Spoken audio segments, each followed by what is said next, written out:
এক গ্রামে ছিল এক শান্ত গরু নাম গুলু, আর ছিল এক দুষ্টু ছাগল নাম ছানা। গুলু সারাদিন ঘাস খেত আর ছানা গাছে চড়ে পাতা খেত আর এদিক ওদিক লাফাত। একদিন ছানা বলল, গুলু ভাই, আপনি এত শান্ত কেন? একটু দুষ্টুমি করলে মজা হয় না? গুলু হাসে, দুষ্টুমি করতে গিয়ে যদি কেউ কষ্ট পায় তাহলে সেটা আর মজা না ছানা ভাই। কিন্তু ছানা কথা শোনে না। সে গিয়ে মাঠে সব ঘাস এলোমেলো করে দিল।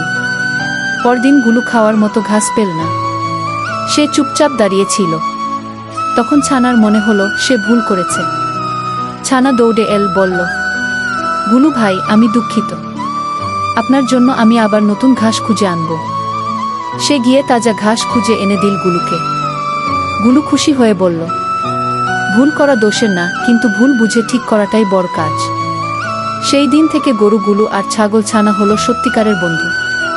ছানা আর কখনো দুষ্টুমি করে কাউকে কষ্ট দেয় না।